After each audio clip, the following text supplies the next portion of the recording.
Bonjour et bienvenue aux Minutes Michel Foucault. Je suis ravie de vous accompagner aujourd'hui. Une rencontre qui va être assez spéciale pour découvrir ensemble l'expérience du collège au sein du groupe scolaire Michel Foucault. C'est Nadé Mansour et toute l'équipe qui vous accompagne les prochaines minutes pour découvrir cette étape décisive dans la vie de chaque élève au groupe scolaire Michel Foucault. Et je suis très ravie d'avoir avec nous aujourd'hui Madame Aïda Bensmida qui est la directrice du collège. Bonjour Madame Aïda. Bonjour. Comment allez-vous ? Ça va, ça va. Super. Alors, Madame Aïda, on a hâte de vous découvrir Madame Aïda, la directrice du collège au sein du groupe scolaire Michel Foucault, et de découvrir aussi le collège Michel Foucault. Oui, alors Aïda Bensmida, je suis au groupe Michel Foucault depuis quelques années déjà. Je suis à ma 4e, je crois, année. J'étais dans l'enseignement, enseignante de français, et je suis passée à l'administration, ça fait maintenant quelques années. Donc pour vous, le collège, comme le voient peut-être les parents, est une étape vraiment décisive pour les élèves ? C'est une étape importante. C'est le passage de l'école primaire au collège, c'est-à-dire les choses changent au niveau pédagogique, au niveau méthodologique, etc. Le rapport avec les enseignants, à l'école primaire, on a 2 ou 3 enseignants. Au collège, vous en avez beaucoup. Plusieurs en fonction des matières, le passage d'une matière à une autre, etc., d'une salle à une autre ou dans la même salle. Donc, c'est un mouvement différent. C'est un un climat scolaire différent. Un climat différent. Oui. Déjà, les élèves, ils changent. Alors, on a constaté que pendant les vacances, rien que pendant les vacances, de l'école primaire de la CM2 à la 6e, les élèves, ils quittent dans une manière et ils arrivent de vrais petits adolescents qui découvrent le collège, qui sont contents d'arriver au collège parce que pour eux, ils ont grandi. Oui. On devient presque adulte. Ils sont curieux. Il faut dire que on organise beaucoup d'activités pour accueillir les élèves de l'école primaire. Alors, l'une des activités, c'est alors on les invite, on les convie au collège, ils découvrent le collège, ils découvrent les salles, les labos, tout ce qui est différent par rapport à l'école primaire. Ils découvrent les enseignants et avec les parents évidemment. Et donc, c'est un cadre pour eux. Ils découvrent le collège dans un cadre plus ludique. On leur propose des questions, ils tournent autour des salles, etc. Donc, c'est pas arriver à faire un cours et déjà le stress. Déjà, cet apport-là va... les mettre dans le bain. Oui, les mettre. C'est moins stressant pour eux que ce soit les parents ou les élèves. Donc ils découvrent. Ils découvrent le collège d'une autre manière. On n'entre pas directement en cours. Ils voient le prof dans le cours, etc. Alors ce rapport-là, ils ont un autre rapport plus convivial. Des jeux, etc. Après, il y aura des réunions avec les parents, des réunions d'information. À la rentrée, on ne rentre pas directement dans l'espace classe, etc. Donc, on propose plusieurs activités pour faire que l'élève voit l'enseignant autrement, l'administration autrement déjà. Oui, donc des activités d'intégration, j'imagine. Oui, ludique, d'intégration, on leur propose... alors, la rentrée scolaire se fait les 6e et les 5e en premier lieu, ensuite les autres classes. Donc, alors 6e, 5e, c'est pour leur permettre déjà de se connaître. Ils sont 2 niveaux qui se rapprochent. Après, au niveau de l'intégration classe, Et l'intégration 6e, 5e, on leur propose des jeux ensemble, diverses activités le premier jour. Excellent. Donc, vous avez dit tout à l'heure que même pendant les vacances, quand ils reviennent au collège, ils sont différents. Ouais. Donc, ok, il y a des qualités certainement, mais il y a aussi des comportements un peu différents. Ouais. Peut-être ils deviennent beaucoup plus autoritaires, ils parlent davantage. Donc, comment vous gérez ce volcan d'émotions, de comportements? Ouais. C'est là où intervient le règlement intérieur. D'accord. Donc, on rappelle que au collège, alors on essaie de ne pas formuler en tant qu'interdit. D'accord. Donc, on fait une lecture du règlement intérieur. Oui. Et là, on leur rappelle, voilà, le collège, c'est ça. On ne porte pas interdiction du short, etc.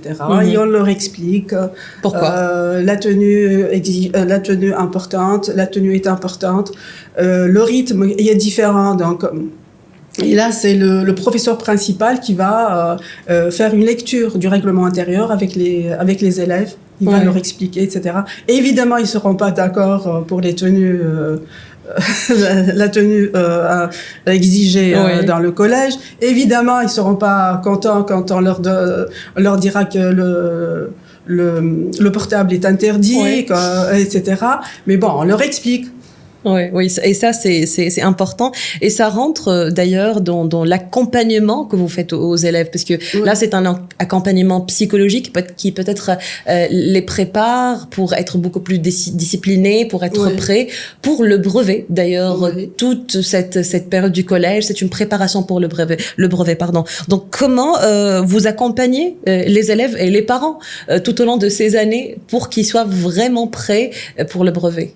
Alors, il y a ce qu'on appelle des parcours orientation, etc. Dès la 6e, on prépare, on fait beaucoup d'activités en rapport pour les élèves, pour qu'ils réfléchissent au métier, qu'ils découvrent des métiers, réfléchissent aux métiers qu'ils voudraient faire, etc.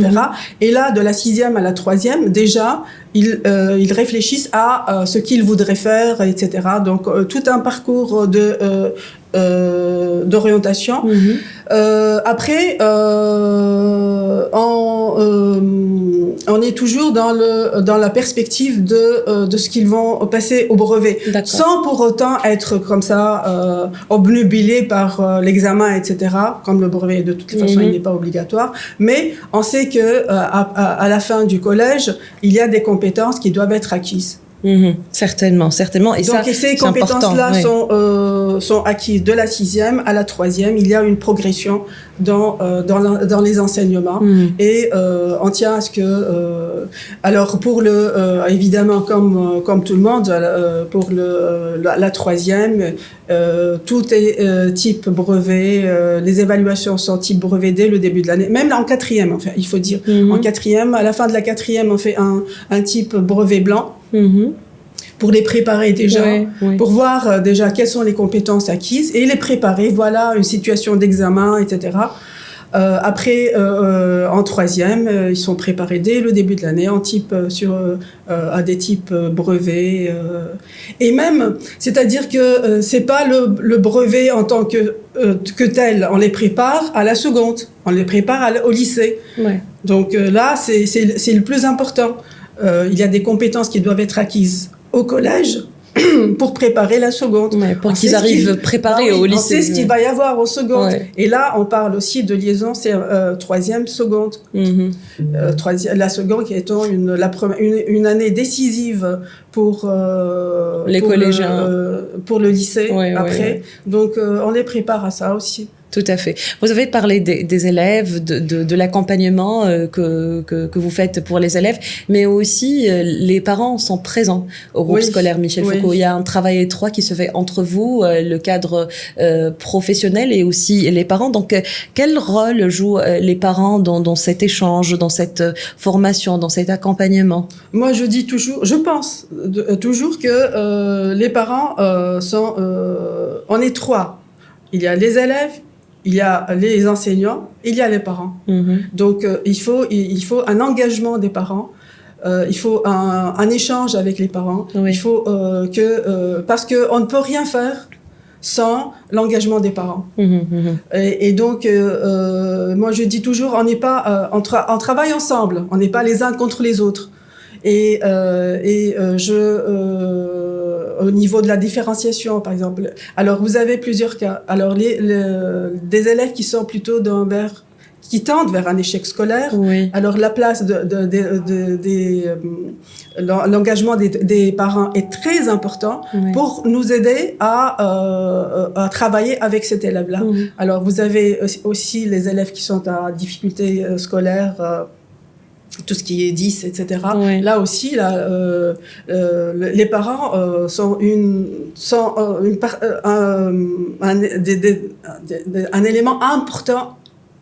Et il faut toujours... Alors, moi, je dis toujours, il faut que les parents viennent. Ils demandent, on est toujours là. Donc vous complétez. Oui, il faut qu'ils viennent, il faut qu'ils découvrent, qu'ils viennent demander qu'est-ce qui se passe, comment telle chose, etc. Que avec les enseignants, il faut être toujours en contact direct avec les enseignants. Alors il y a Pronote évidemment, et il faut pas attendre de voir la note pour réagir. Oui.